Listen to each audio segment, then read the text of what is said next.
The sky burned. Massive alien warships hovered over Earth, their dark metallic hulls blocking out the sun. Explosions lit up the atmosphere as human defense forces fought desperately against the invasion. But it was not a battle, it was a massacre. The Zenvar Dominion, a ruthless empire that had conquered hundreds of worlds, had arrived. Humanity had received their warning months ago: surrender or be erased. The leaders of Earth refused. They believed in their armies, their technology, their spirit, but none of it mattered. The Zenvar were faster, stronger, and more advanced. Their ships were protected by energy shields that human weapons barely scratched. Their soldiers, towering reptilian warriors, tore through human defenses like they were made of paper. Commander Dax Carter, leader of Earth's last military fleet, stood on the bridge of the HFY, watching in horror. Every screen showed the same thing: human cities crumbling, military bases falling, and millions dying. "This can't be happening," whispered Lieutenant Mirasolis, his second in command. Carter's jaw tightened. "It is happening, and we are losing." The last stand. The final line of defense was Earth's orbital fleet, 1,000 warships, waiting to stop the enemy from reaching the planet. Carter's fleet. But the battle was over before it began. The Zenvar fleet rained destruction on the human ships, their plasma cannons piercing hulls like paper. Within minutes, hundreds of ships were reduced to burning wreckage.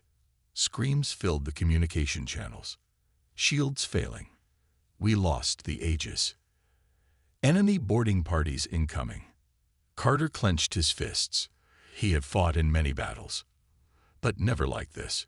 "This isn't war. This is extermination." "Sir," Mira whispered. "Orders." Carter exhaled slowly. There was only one order left to give: fall back. Mira's eyes widened. "But we can't win this fight.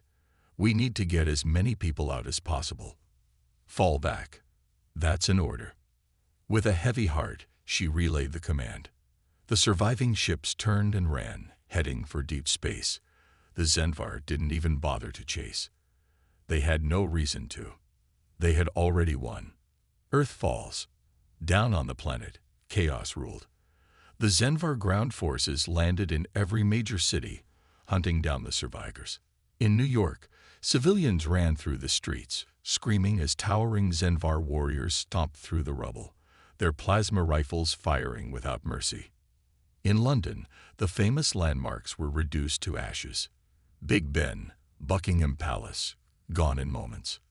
In Tokyo, the last of Earth's fighter jets soared through the sky, launching missiles at the invaders, only to be blown apart in midair.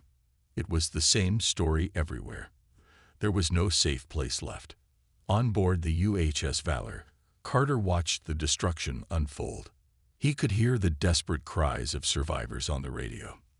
"This is Captain Reynolds. We are surrounded. We. Static. Please. Someone. They're killing everyone." Then silence. Carter gritted his teeth. He wanted to fight. He wanted to turn the ship around and die on Earth like a soldier. But dying wouldn't save humanity. Instead, he turned to Mira. How many ships made it out? She checked the readings. Less than 50. "Sir." 50. Out of 1,000. And Earth was gone. The end, or the beginning. The UHS Valor and the surviving ships flowed into deep space, heading toward the unknown. They had no home anymore. Carter stood at the bridge, staring at the burning planet that was once Earth. Mira hesitated before speaking. "What do we do now?" Carter's eyes hardened. He would not let this be the end. He turned to his crew, voice steady. "We survive." His fists clenched. "And one day, we make them pay." Far behind them, Earth was nothing but ashes. But humanity was not gone. And the Zenvar would regret not finishing the job. The silence of deep space surrounded the surviving human fleet. 50 ships. That was all that remained of Earth's once mighty forces. 50 ships filled with soldiers, engineers, refugees, people who had lost everything. Commander Dax Carter sat in the war room of the UHS Valor, staring at the holomap of the galaxy. The stars shine brightly, but for the first time in human history, none of them led to home. The Zenvar had taken everything. And now they hunted the last survivors. Nowhere left to run. "We can't keep running," Lieutenant Mira Solis said, arms crossed. "Our food supplies are running low. We need a place to regroup." Carter nodded, eyes scanning the map. The Zenvar controlled most of the known systems. Every civilized world was either under their rule or too afraid to help humanity. But there was one place left. "The Dracos Rift," Carter said. Mira frowned. "That place is a death trap." The Dracos Rift was a massive nebula filled with electromagnetic storms and asteroid fields. No sane fleet would enter it. But that was exactly why it was perfect. "The Zenvar won't chase us in there," Carter said. "We hide. We regroup. We plan our next move." The officers around the table exchanged uneasy glances. They all knew the truth. There was no next move. Humanity had lost. What could 50 ships possibly do against the Zenvar Empire? But no one said it aloud, because Carter's eyes burned with something dangerous. Hope. The first lesson of war. Adapt or die. The fleet entered the Dracos Rift, and immediately everything went wrong. Ion storms fried navigation systems. Asteroids tore through several smaller ships. The fleet barely made it to a stable region inside the nebula before more damage was done. Inside the rift, they found an abandoned mining colony on a frozen moon. It wasn't much, but it had air, shelter, and resources. As the survivors landed, Carter addressed his people. "Earth is gone, but humanity is not finished. We will survive. We will rebuild, and one day we will strike back." Some nodded. Some doubted. Some were just too broken to care. But Carter didn't care about their fear. He only cared about one thing: making sure the Zenvar didn't win forever. A new kind of soldier. Over the next few weeks, Carter and his people adapted. They scavenged what they could from wrecked ships. They trained in zero-gravity combat. They studied Zenvar technology, trying to understand what made their enemies so powerful. That was when Dr. Elias Grayson, their top scientist, made a discovery. "The Zenvar's armor is resistant to energy weapons," he explained, "but their neural links make them vulnerable to EMP attacks." Carter's mind raced. EMPs. That was the key. Humanity had always fought with brute force, tanks, warships, massive firepower. But that was why they lost. The Zenvar were stronger, faster, more advanced. So humanity had to become something else. They had to become hunters. The Ghost Fleet is born. Carter ordered his engineers to redesign their ships, stripping them of unnecessary weight, increasing speed, and installing stealth technology. Their weapons were modified, focusing on EMP pulses, hacking tools, and silent infiltration tactics. And most importantly, their soldiers changed. Gone were the old military formations. Instead, Carter trained small, deadly strike teams, humans who could sneak, sabotage, and strike fear into the enemy. 1 month after arriving in the rift, humanity was no longer just survivors. They were hunters, and their first prey would be the Zenvar. A message of revenge. Mira approached Carter as the final preparations were completed. "We have a target," she said. A Zenvar supply ship had been spotted near the rift, traveling alone. A perfect target for a test run. Carter smiled for the first time in weeks.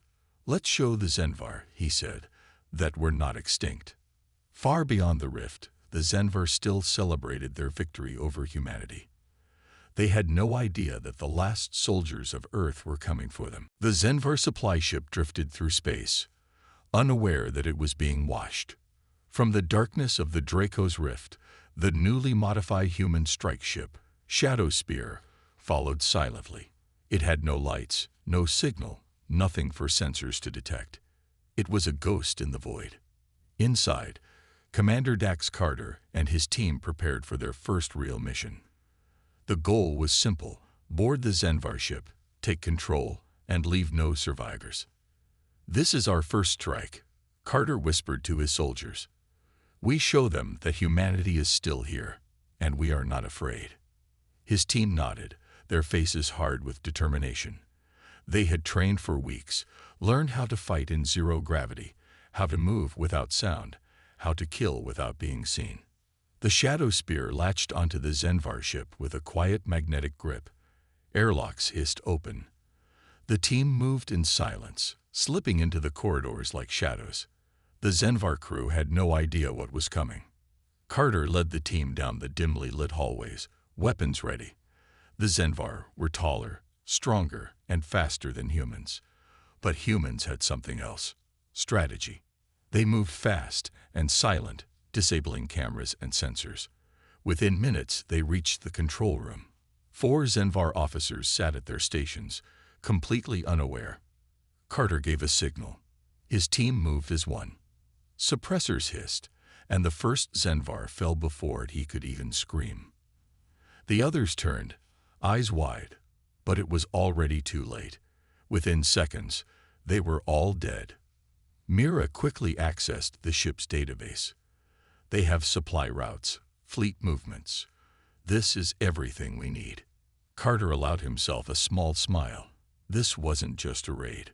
This was the first real victory. A sudden alarm blared through the ship. "They know we're here," one of the soldiers said. Carter didn't hesitate. "We're done. Set the charges. We take what we need and blow the rest." The team planted explosives along the ship's core systems. They grabbed weapons, supplies, anything useful. Then they moved back to the shadow spear just as Zenvar reinforcements arrived. Plasma bolts sizzled through the air, but Carter's team moved fast. They slipped through the airlock, sealing it just in time.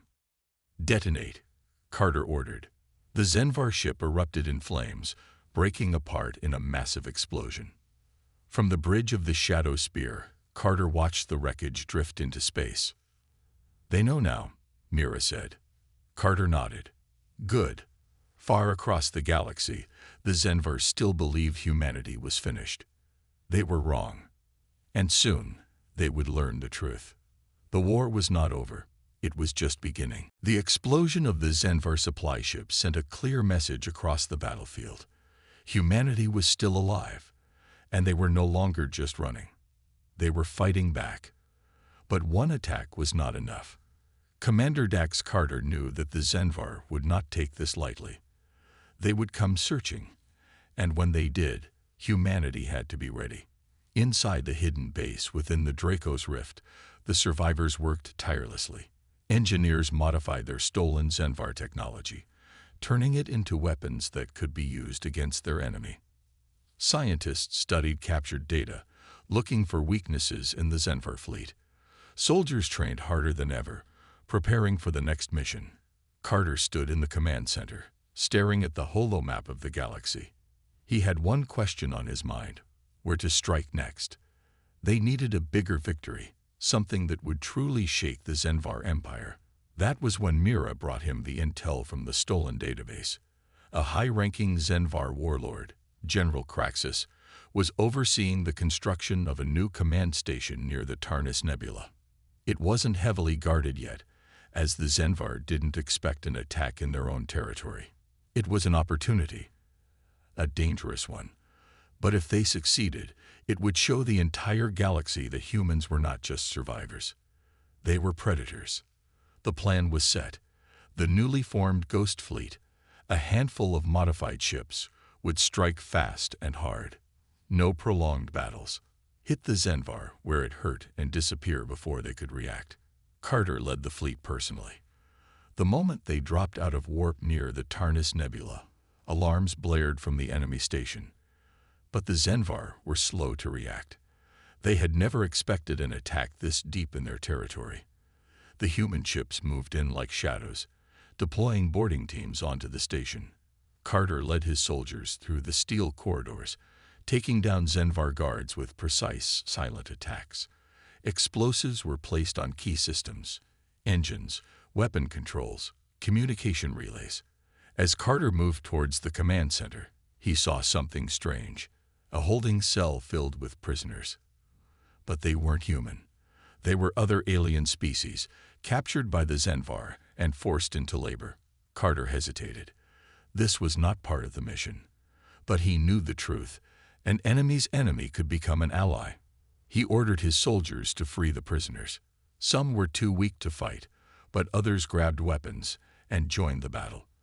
A chaotic rebellion broke out inside the station as the prisoners turned on their Zenvar captors. General Kraxus himself arrived, leading an elite squad of warriors. The battle was brutal. The Zenvar were physically stronger, but the humans were smarter, faster, and fought with desperation. Carter engaged Kraxus directly, dodging the aliens' massive strikes and countering with precise, deadly blows. It wasn't easy. Kraxus was a seasoned warrior, but Carter was fighting for something more. He was fighting for revenge, for survival, for humanity's future. With a final explosive shot, he brought the warlord down. But there was no time to celebrate. More Zenvar ships were arriving. The mission had to end now. With the charges set and the prisoners evacuated, Carter gave the order. The Ghost Fleet pulled away just as the Zenvar station erupted into a massive fireball, sending shockwaves across space. As the human ships disappeared into the darkness, Carter knew this was just the beginning. The Zenvar would retaliate. The war had officially restarted. But this time, humanity was no longer the hunted. They were the hunters. The destruction of the Zenvar station sent shockwaves across the Empire. What was supposed to be an easy construction project had turned into a massacre, and the fact that the attackers were human, ***, a species they had thought to be broken and scattered, ***, was a humiliation the Zenvar could not ignore. Reports spread across the fleet.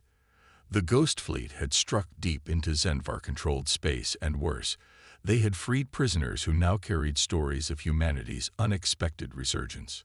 Across the galaxy, whispers began to spread. The humans were not gone. They were fighting back. The Zenvar High Command declared an immediate extermination order. Every surviving human ship was to be hunted down and wiped out. But Carter and his people had no plans to hide forever. The next move had to be made before the Zenvar could regroup. This time, the target was not a military installation, but something even more important: a communications relay hub. It was a deep space station used to send encrypted messages across the Empire, and if the humans could take control of it, they could do something that had never been done before: send a message to the entire galaxy. The plan was simple, but dangerous. The Ghost Fleet would approach under the cover of a solar storm, slipping past Zenvar patrols undetected. The boarding teams would enter, override the security systems, and broadcast a message before destroying the relay. It would be fast, brutal, unforgettable. When the fleet arrived, the storm made navigation nearly impossible. Plasma lightning ripped through space, making it look like the battlefield of a dead god. But this chaos worked to humanity's advantage. The Zenvar did not see them coming. Carter and his team moved swiftly through the corridors of the relay station, silent and efficient. The Zenvar guards fell before they even realized they were under attack. Within minutes, the humans reached the control room. Mira quickly hacked into the relay system, overriding the encryption. The transmission was live. Carter stepped forward, his face appearing on thousands of screens across Zenvar-controlled worlds. "To every race that has suffered under Zenvar rule," he said, his voice calm but filled with steel, "we bring you a message of truth. They told you humanity was dead. They lied. We are still here, and we are fighting back. The Zenvar believe they are the masters of this galaxy, but they bleed like anyone else. They die like anyone else. And now, for the first time, they are afraid." Across the Zenvar Empire, warlords and planetary governors saw the broadcast. For the first time, they felt the fear that humanity had endured for so long. They realized something horrifying: they had not won. The moment the message finished, Carter gave the order. Explosives detonated across the relay station, tearing it apart from the inside. The Ghost Fleet vanished back into the solar storm, disappearing before Zenvar reinforcements could arrive. It was done. The message had been sent. Across the galaxy, the oppressed, the enslaved, and the broken now knew the truth. Humanity was back. And they were not fighting alone anymore. The impact of the broadcast was immediate and unstoppable. Across the Zenvar-controlled worlds, rebellion began to spark. It started as whispers in the dark, hushed conversations in labor camps, and secret meetings in the shadows. Then it turned into action. Small groups of rebels, aliens who had long suffered under Zenvar rule, began sabotaging supply lines, disrupting patrols, and striking at isolated outposts. The Zenvar Empire, once an unstoppable force, suddenly found itself fighting battles on multiple fronts. But while the rebellion was growing, the Ghost Fleet was in danger. The Zenvar High Command had declared humanity the greatest threat to the Empire. A new warlord, Overlord Zyros, was placed in charge of the hunt. Zyros was known for his brutal efficiency. He didn't just crush enemies, he erased them from existence. He had already gathered a massive fleet, and he was using every resource available to find the humans and wipe them out for good.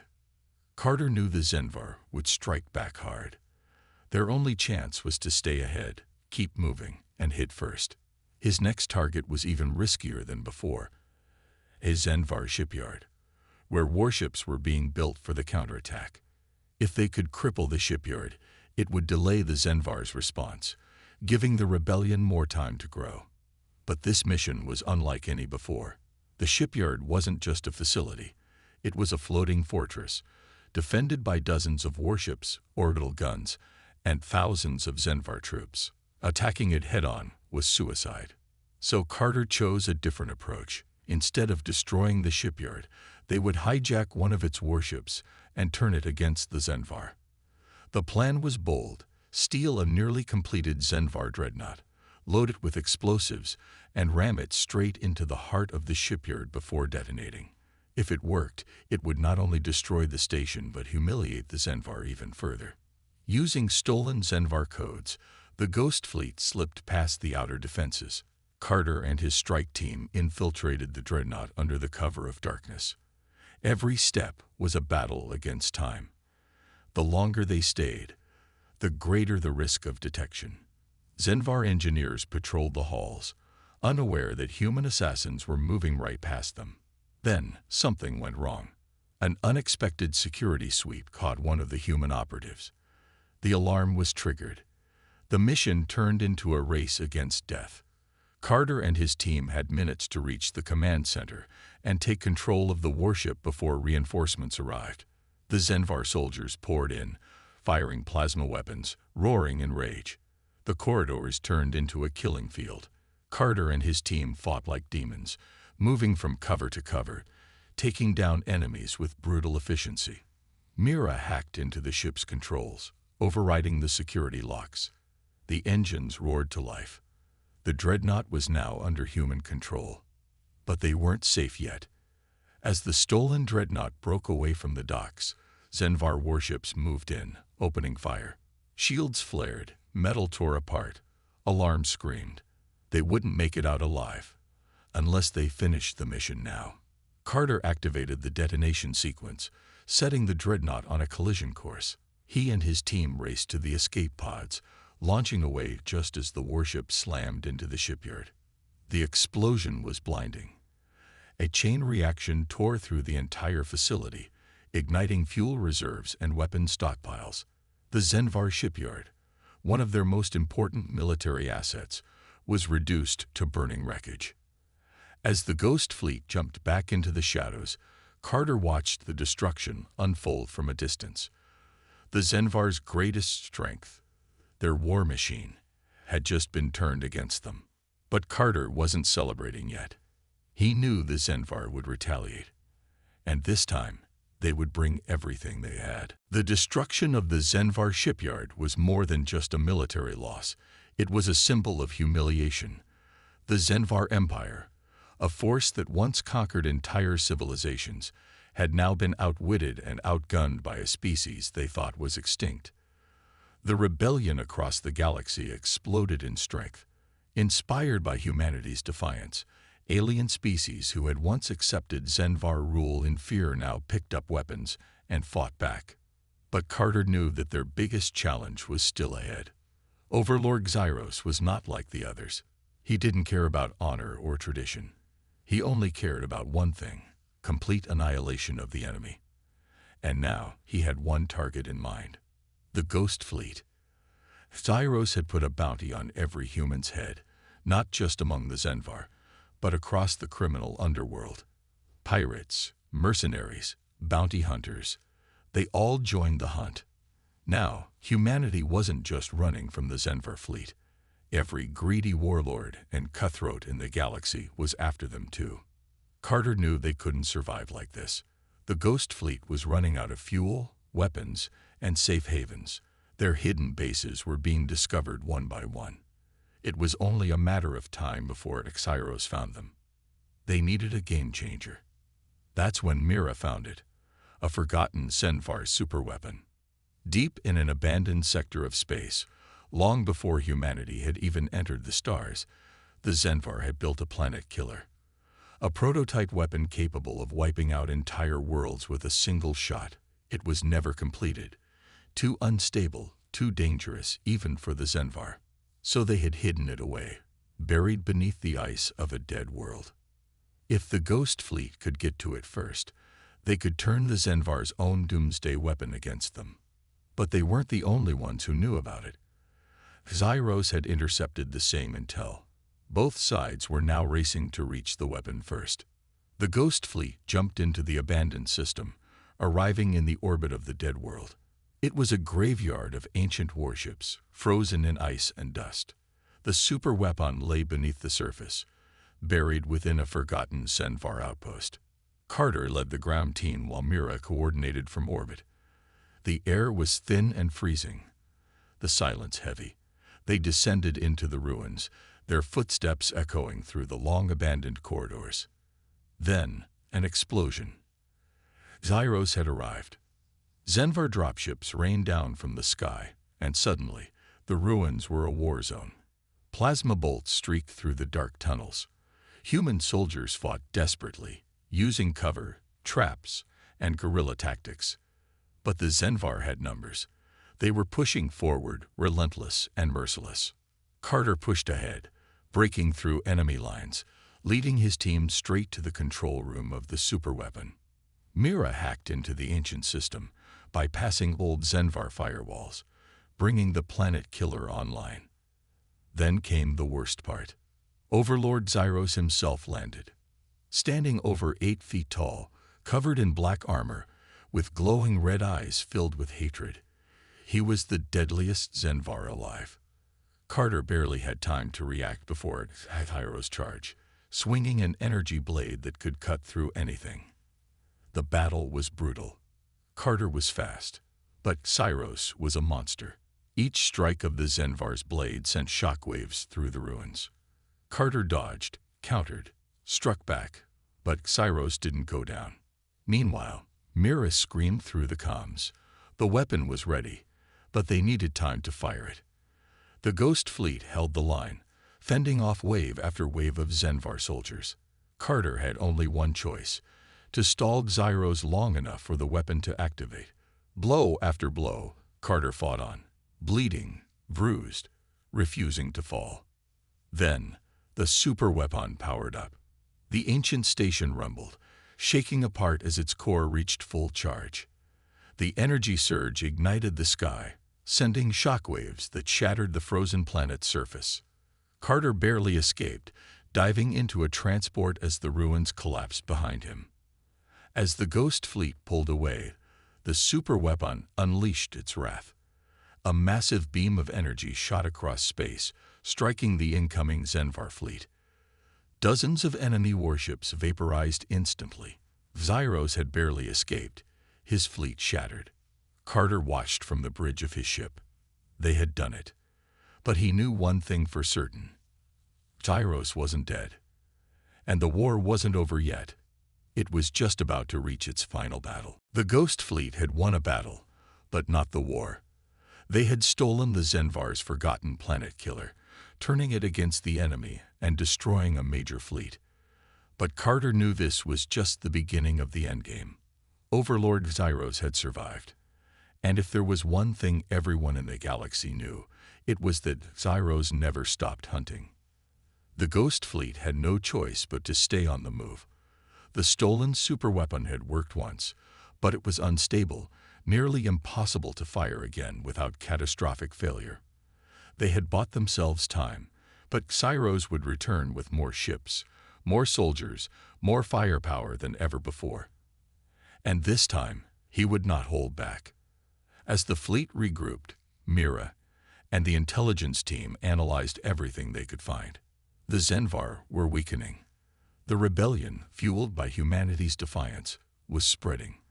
The Empire's fleets were scattered, trying to fight wars on too many fronts. And yet, Xyros remained the greatest threat. If they wanted to end this war once and for all, they had to take the fight to him. That's when they discovered something chilling. Mira's deep space scans had picked up a hidden Zenvar station, one that didn't appear on any official records. It was buried deep within the void, beyond even the most remote trade routes. And when she decrypted fragments of intercepted transmissions, she found something even worse. Xyros was building the final weapon. The Zenvar warlord had learned from humanity. He had seen what desperation could create. Now, he was planning his own ultimate doomsday device, a massive warship larger than anything ever built before, armed with planet-cracking weaponry and cloaking technology that could make it invisible to scanners. If Xyros finished this ship, he would have the power to erase entire civilizations. The Ghost Fleet had one chance. They had to strike before it was complete. The plan was simple, but deadly. A suicide mission. They would storm the station, sabotage the warship before it could launch, and take out Xyros himself. No running, no hiding. The final battle. The fleet moved through the void, avoiding patrols, slipping past enemy sensors. Then they arrived, a darkened sector of space, where the stars themselves seemed to vanish. The Zenvar station floated in the abyss, surrounded by a skeleton fleet. The ship, the nightmare vessel, was nearly complete. They didn't have much time. Carter led the strike team while the rest of the fleet prepared to hold off reinforcements. The infiltration was silent at first, moving through the underbelly of the station, planting charges, hacking security systems. But then, the alarms screamed. The Zenvar knew they were here. The station erupted into chaos as Zenvar soldiers flooded the corridors, plasma weapons lighting up the dark halls.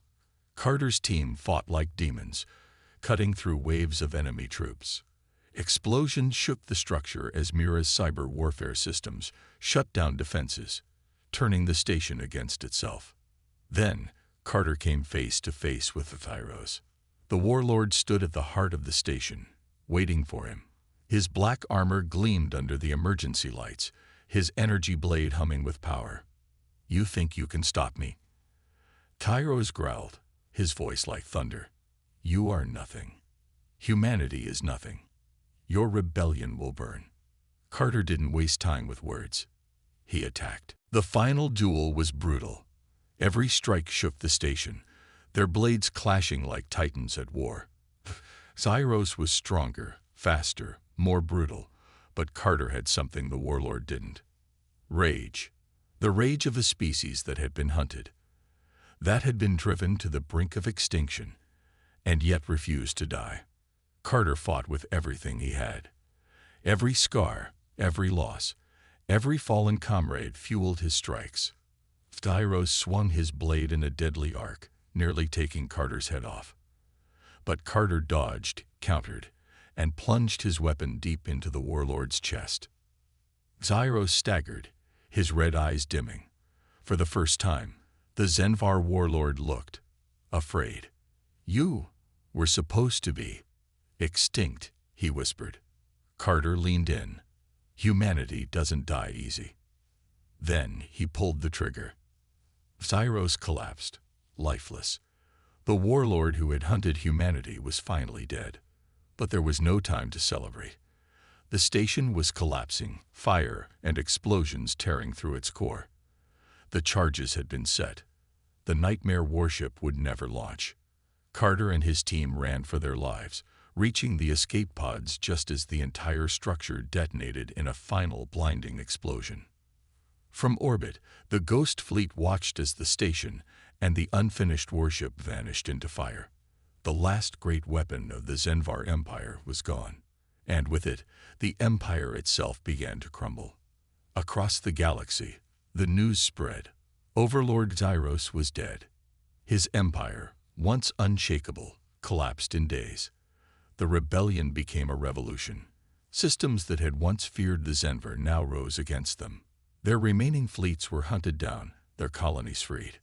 The war was over. Humanity had won. As Carter stood on the bridge of his ship, looking at the stars, he knew one thing. They had survived. They had been pushed to extinction, betrayed, hunted, nearly erased. But now, they weren't just survivors. They were the ones who made the rules.